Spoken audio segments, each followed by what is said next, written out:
Autobiographie de Thérèse d'Avila. Sa vie écrite par elle-même.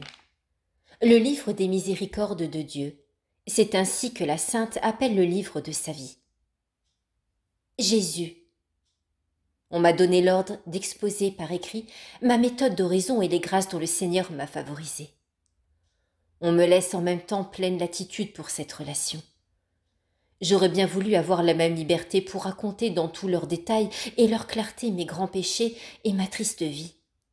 Et j'en eusse éprouvé une vive consolation. Mais on ne l'a pas voulu. On m'a plutôt commandé d'être très réservée sur ce point. Aussi, je conjure pour l'amour de Dieu, celui qui lira cet écrit, de ne point perdre de vue que ma vie a été très infidèle, et que parmi les saints qui se sont convertis au Seigneur, je n'en ai trouvé aucun qui puisse me servir de consolation. Je constate en effet qu'une fois appelé de Dieu, il ne l'offensait plus. Pour moi, au contraire, non seulement je devenais plus infidèle, mais je m'étudiais, ce semble, à résister aux faveurs que Sa Majesté m'accordait. Je craignais d'être obligée de servir Dieu avec plus de courage, et je comprenais par ailleurs l'impuissance où j'étais de le payer tant soit peu de retour. Qu'il soit béni, à jamais, de m'avoir attendu si longtemps.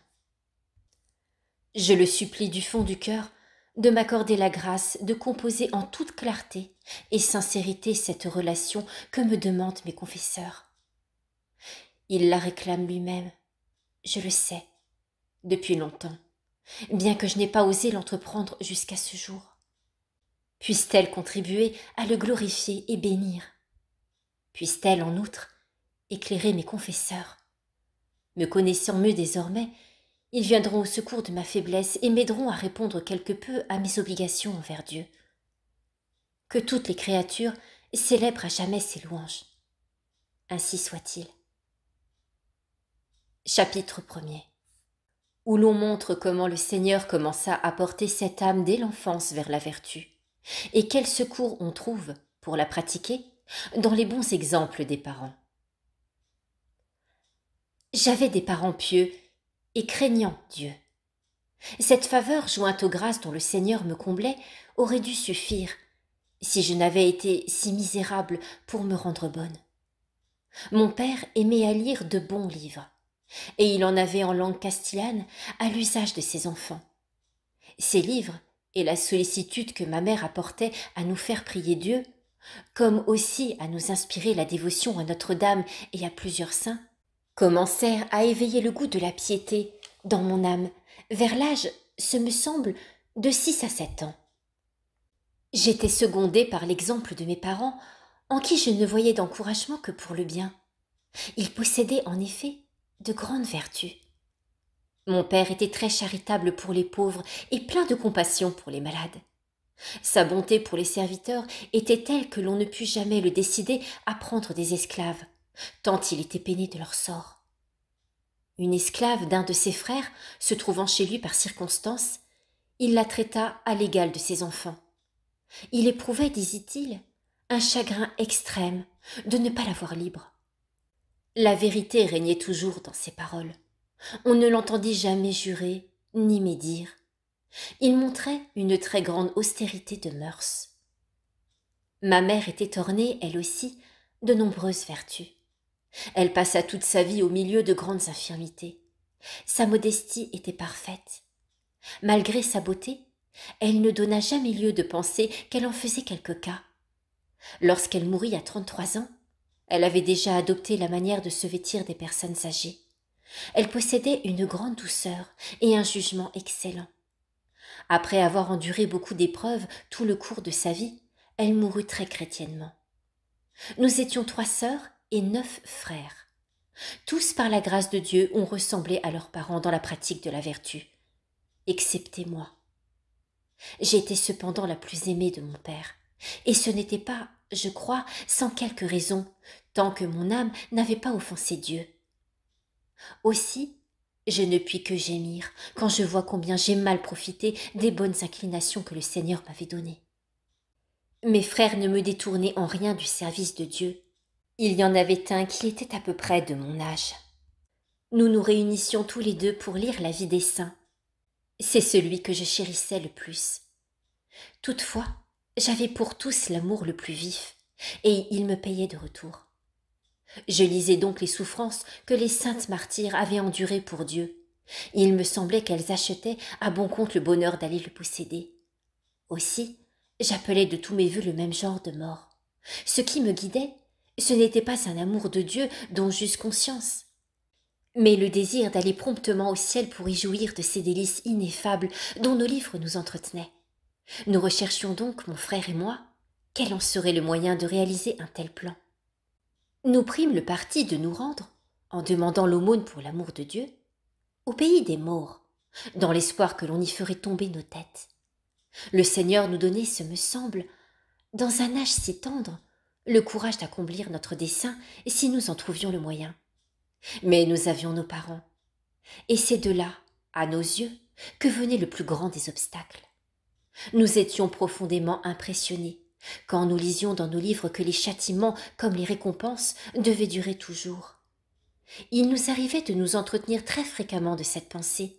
Nous prenions plaisir à redire souvent « pour toujours, toujours, toujours ». Quand j'avais répété un certain nombre de fois ces paroles, le Seigneur m'accordait la grâce, malgré mon jeune âge, de me faire comprendre ce que c'est que le chemin de la vérité. Dès que je vis l'impossibilité d'aller dans un pays où nous serions martyrisés pour Dieu, nous résolûmes de mener la vie d'ermite. Nous nous appliquions à construire de notre mieux de petits ermitages dans un jardin attenant à la maison, en plaçant les unes sur les autres de petites pierres qui tombaient aussitôt. Ainsi, nous ne trouvions aucun moyen de réaliser nos désirs. Maintenant encore, je suis tout émue quand je vois comment Dieu m'a donné de si bonheur ce que j'ai perdu par ma faute. Je faisais l'aumône autant que je le pouvais, mais ce que je pouvais était peu de choses. Je recherchais la solitude pour réciter mes prières qui étaient nombreuses, et en particulier le chapelet, car ma mère aimait beaucoup cette dévotion et elle s'appliquait à nous l'inculquer. Lorsque je jouais avec d'autres petites filles, j'éprouvais une vive consolation à élever des monastères et à imiter les religieuses. Il me semble que je désirais être religieuse, moi aussi. Ce désir toutefois était moins grand que ceux dont j'ai parlé.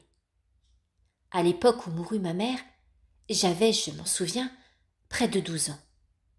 Comme je commençais à comprendre la perte que je venais de faire, je m'en allais tout affligée, m'agenouiller devant une statue de Notre-Dame. Je répandis des larmes abondantes et suppliai la très sainte Vierge Marie de me tenir lieu de mère.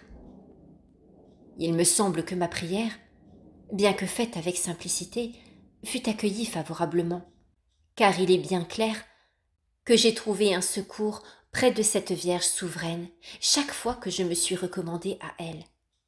Enfin, elle m'a amenée chez elle. Et maintenant, je ne puis voir et considérer sans douleur les causes pour lesquelles je ne suis pas restée fidèle au bon désir de mon enfance. Ô mon Seigneur, puisqu'il semble bien que vous aviez résolu de me sauver, plaise à votre Majesté qu'il en soit ainsi, et de m'accorder toutes les grâces dont vous m'avez comblée. Pourquoi n'avez-vous pas jugé bon, non pour mon avantage personnel, mais pour le respect qui vous est dû, qu'une demeure où vous deviez habiter d'une manière si continue ne reçût pas tant de souillures? Ce seul récit me brise de douleur, ô mon Dieu, car toute la faute, je le sais, vient de moi. Et je ne vois pas ce que vous auriez dû faire de plus pour que dès cet âge, je fusse entièrement à vous. Quant à me plaindre de mes parents, c'est également impossible, car je ne découvris rien en eux qui ne fût bien et sollicitude pour mon âme. Après avoir passé cet âge, je commençai à me rendre compte des dons naturels que le Seigneur m'avait accordés, et ils étaient nombreux, me disait-on. Mais au lieu de lui en rendre grâce, je me mis à me servir de chacun d'eux pour l'offenser, comme je vais le dire maintenant.